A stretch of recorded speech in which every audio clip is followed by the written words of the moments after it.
The boy was maybe 10 years old, standing in the middle of a hospital corridor in shoes with a hole in the left sole, holding a drawing like it was the most important thing in the world.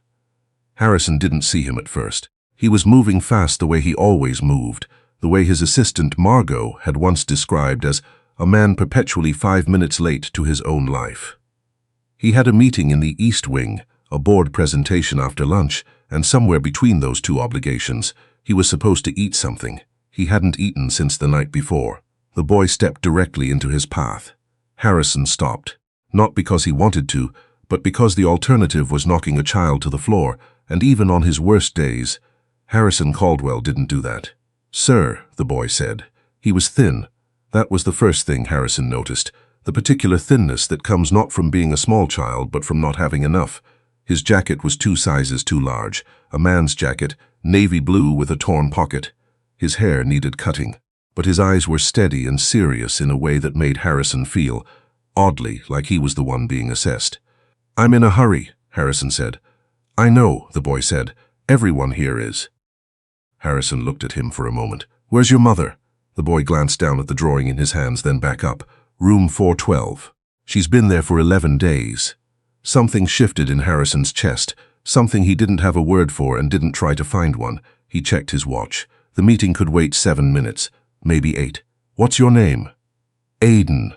"How old are you, Aiden?" 11. "Almost 12. Harrison looked at the drawing. He didn't ask to see it. Aiden held it up anyway, not shyly, not performatively, just with the directness of a child who had decided something and was following through. It was a house, not a grand house, not a child's crayon fantasy of towers and flags, a real house or the idea of 1, 2 stories, a porch with 2 chairs, a garden along the side, detailed in a way that was startling. The windows had curtains. There was a mailbox. At the bottom, in careful block letters, "For when she's better." Harrison had spent 30 years designing buildings. He had held up blueprints worth $40 million and felt less than he felt looking at that piece of paper. "Who taught you to draw like this?" he asked. Aiden lowered the picture. "My mom. She was an architect before." Harrison didn't say anything for a long moment. "Before what?" he finally asked, though he wasn't sure he had the right to. "Before she got sick," Aiden said. "Before Dad left, before we moved." He shrugged in the way children shrug when they're trying to make something large seem manageable. "Before a lot of things." Harrison's phone buzzed in his pocket. He ignored it. "What's wrong with her?" "Your mother." "Her heart," Aiden said simply. "She needs surgery, but we don't." He stopped, looked at the floor, looked back up. The lady at the desk said there's a fund for people who can't pay. But there's a waiting list, and my mom keeps saying it's fine, everything's fine.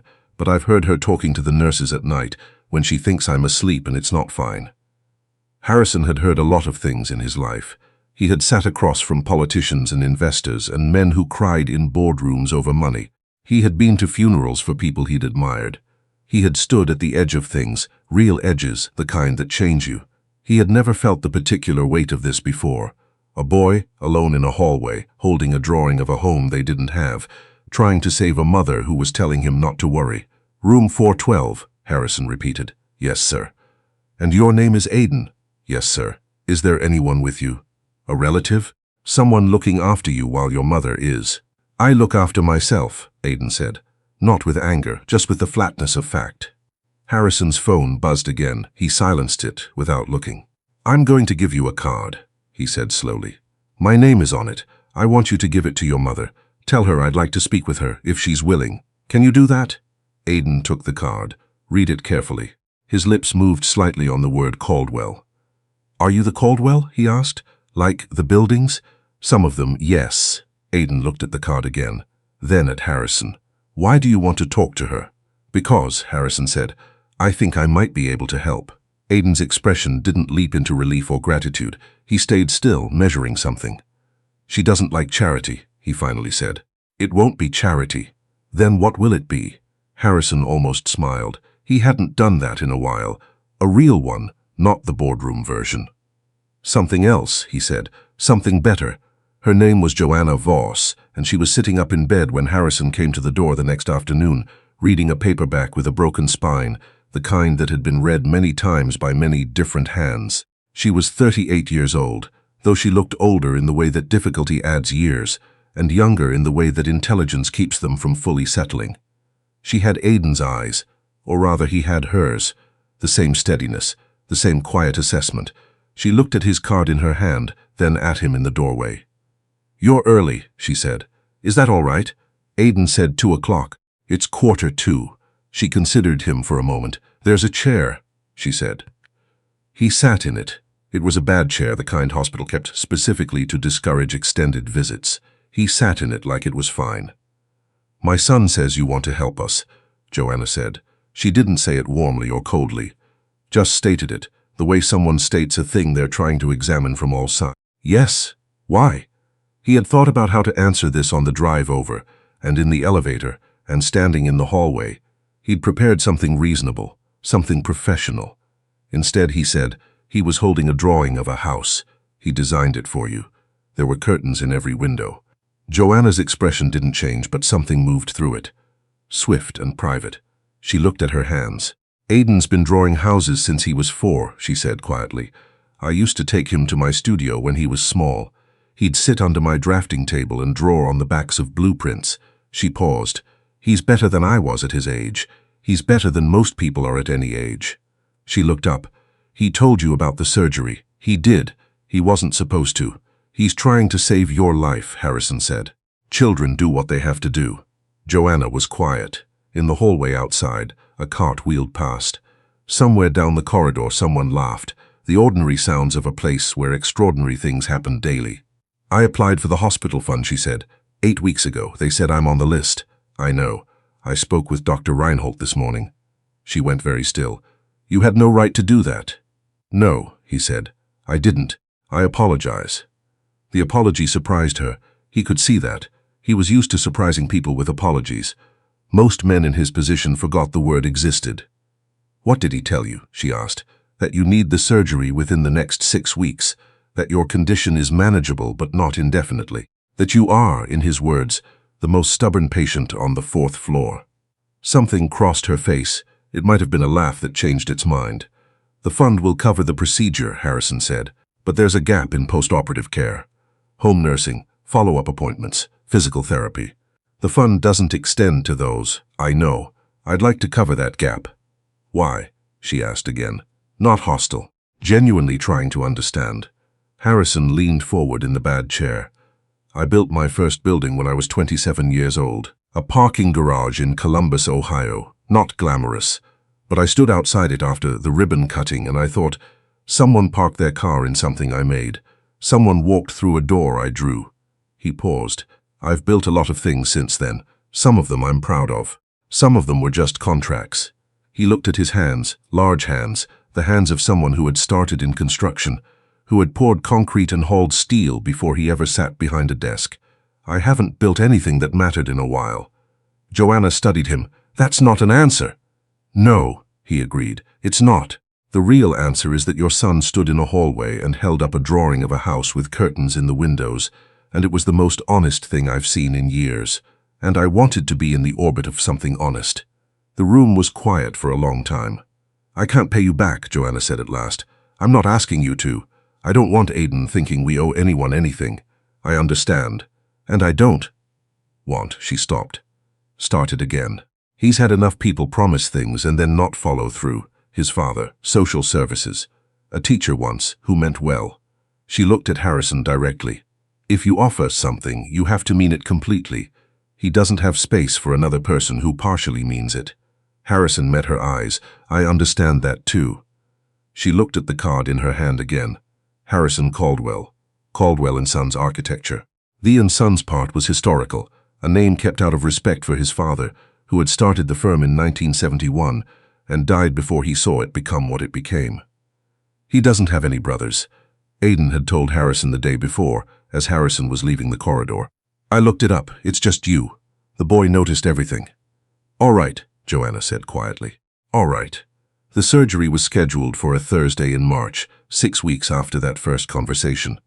Aiden sat in the waiting room for 4 hours with a sketchbook and a mechanical pencil, drawing steadily. Harrison sat beside him for 2 of those hours, reading a report he'd brought and mostly not reading it. "Are you scared?" Aiden asked at one point, without looking up from his drawing. "I'm not the one in surgery," Harrison said. "That's not what I asked." Harrison set the report down. "A little," he admitted. Aiden nodded like that was the right answer. "Me too." He kept drawing. They sat in the particular silence of a waiting room, compressed and strange, a silence in which time moves differently, in which small things become vivid and large things lose their weight. "She designed the extension on the hospital's west wing," Aiden said after a while. "My mom, before she got sick, I saw her name in a plaque in the lobby when we came in." Harrison had noticed that plaque on his first visit. Joanna Voss, Architectural Design Lead, Mercer and Associates, 2017. "She was good," Harrison said. "She's still good," Aiden corrected, firmly. No anger in it, just precision. "She's still good," present tense, full stop. Harrison looked at this boy, 11 years old, son of a woman fighting to survive, drawing houses in a hospital waiting room with a pencil that needed sharpening. A boy who corrected the past tense because his mother was still here and still good, and he intended for both of those things to remain true. "You're right," Harrison said. "She is." At the end of the 4th hour, Dr. Reinhold came through the double doors with his surgical mask pushed up on his forehead. He looked at Harrison and then at Aiden, and he said, "She did great. She's in recovery. You can see her in about 40 minutes. Aiden closed his sketchbook. He didn't cry. He sat very still for a moment, the way he'd stood very still in the hallway the first day, measuring things. Then he took a breath that was slower and deeper than the ones before it, like something had been held tight inside him for a very long time and had only now been allowed to release. Harrison didn't say anything. He just sat there, which was what the moment required. Joanna came home in April, not to the apartment they'd been renting. The lease had run out in February, and they'd been month to month, and the landlord had not been generous about it. She came home to a short-term rental that Harrison had arranged, a small house with a garden on the side, and a porch with 2 chairs. Aiden walked through the front door and stopped. He looked at the porch. He looked at the garden. He looked at Harrison, who was standing in the kitchen doorway, and something moved across the boy's face that Harrison had not seen there before. Not the steadiness, not the careful measurement, something softer. "You did the chairs on purpose," Aiden said. "I might have. And the garden. Your mother said she likes growing things, that she used to have a garden before." Harrison caught himself. Before. Aiden turned all the way around in the front room, taking it in. The ceilings were high, the windows were large. Light came in from the west in the late afternoon like something deliberate. "The windows," he said softly. "Good light for drawing," Harrison said. "I thought." Joanna had come in behind them, moving carefully, her hand on the doorframe. She was pale still, thinner than she'd been, but her eyes were the same, steady and alive and always thinking. She looked at the room. She looked at her son. She looked at Harrison. "You didn't have to do all of this," she said. "I know, you really didn't. I know that too." She was quiet for a moment, her hand still on the doorframe. "Aiden told me you came to the hospital twice a week while I was recovering, that you brought him food from the diner on Clement Street because he mentioned once that I used to take him there." "He mentioned it twice," Harrison said. He didn't know I'd noticed. Joanna looked at her son, who was pretending to examine the baseboards. "He notices things," she said. "So do you," Harrison said. She looked back at him. Something passed between them, not a declaration, nothing so defined, just the quiet acknowledgement that they had both been paying attention and that this mattered. "I want to go back to work," she said, "when I'm stronger. I've been talking to my old firm." "I know, Mercer called me actually. They're doing a community project, a youth arts center in the Tenderloin district. They thought I might want to be involved." Joanna frowned, but not an unfriendly one. "Did they call you because of me?" "They called me because of the project. I might have mentioned that I knew someone with the right background for the design lead position." "You might have." "It's a good project," he said. "It would matter." The word landed. They both heard it. Matter. He'd used it before, that first day in her hospital room. The things that mattered. The things that were honest. Joanna looked around the room one more time. Light was moving across the floorboards. Aiden was now crouched in the corner, his sketchbook open again, already drawing. She knew what he was drawing without looking. He was capturing the room exactly as it was, the windows, the light, the 2 chairs visible through the glass of the front door. He would add curtains later. He always added curtains. The thing about the locket, Harrison found out about it in May, on a Sunday afternoon when they were all in the garden. Joanna was doing light work, her hands in the soil, moving slowly but deliberately. Aidan was sketching the fence line. Harrison was supposedly reading but actually watching both of them, a thing he'd found himself doing often in the past weeks, the way you watch something you're afraid of losing before you've understood what it means to have it. He didn't notice the locket until Joanna sat back on her heels, and it swung out from beneath the collar of her shirt, catching the light. He had given that locket to his wife, Miriam, on their 10th anniversary. He had designed it himself, small, silver, asymmetrical, in a way that the jeweler had first resisted and then called interesting. It had an unusual clasp, a double lever mechanism. There was no other one like it in the world. Miriam had died 3 years ago, cardiac arrest, which was one of those phrases that meant everything and said nothing. She was here, and then she wasn't, and the space she left was shaped so specifically like her that nothing else fit into it. He had not been able to throw her things away. Her books were still on the shelf at home. Her coat was still on the hook. Her locket, he had thought, was in the small cedar box, on the dresser where she had always kept her jewelry. And yet, he was looking at it around Joanna Voss's neck in a garden in April. His voice, when he spoke, came out strange. "Where did you get that?" Joanna looked up, saw his face. Her hand went to the locket. "The locket," he said. "The one you're wearing. Where did you get it?" She didn't answer immediately. Something moved through her expression. Surprise, and then something more complicated than surprise. "My mother left it to me," she said slowly, "when she died. 7 years ago. Your mother, yes. What was her name?" Joanna was very still now. "What's this about, Harrison?" "Please," he said. "What was her name?" She looked at him for a long moment, that steady look, the one that measured and did not rush. "Elaine," she said. "Elaine Voss." Harrison's chest felt strange, too full and too empty at once. "Maiden name?" A long pause. "Caldwell." The garden was quiet. A bird moved through the hedge. Somewhere, a car passed on the street. Aidan looked up from his sketchbook. Harrison could not speak for a moment.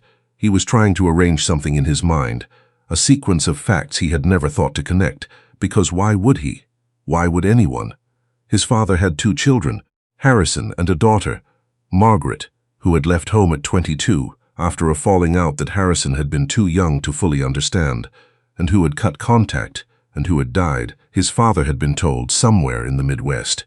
His father had grieved her quietly, and then never spoken of it again. But the dates, Harrison was calculating now, rapidly, the way he calculated load-bearing ratios and structural tolerances, except this was something else. This was his own life he was doing the math on. The dates didn't match the story. Margaret had been 22 when she left. She would have been, he was doing this wrong, he needed to stop. She would have been about 30 when Joanna was born. Which meant, Elaine Caldwell, he said. Not a question, barely a statement. My sister's name was Margaret, but our grandmother, my father's mother, her name was Elaine. It was a family name. Margaret always said she'd name her daughter Elaine if she ever had one. The garden was very quiet. Joanna set her trowel down. Her hands, he noticed, were not quite steady. My mother never talked about her family, she said. She said they were gone, all of them. A pause. She had a brother once. She mentioned him once. She said they'd lost each other. Harrison had not cried when Miriam died. He had stood at her graveside in the particular numbness of the completely unprepared, and he had not cried, and he had not cried at the reception after, and he had not cried in the months that followed, and he had come to think that perhaps that particular capacity had simply closed in him. He was wrong about that. I have a photograph, he said, at home, of my sister. It must be at her 8th birthday. She's in the garden with our father. She's wearing a yellow dress, Joanna said very quietly. My mother kept a photograph, one photograph, a little girl in a yellow dress, standing next to a man with white hair. His hair wasn't white then, but in pictures from later.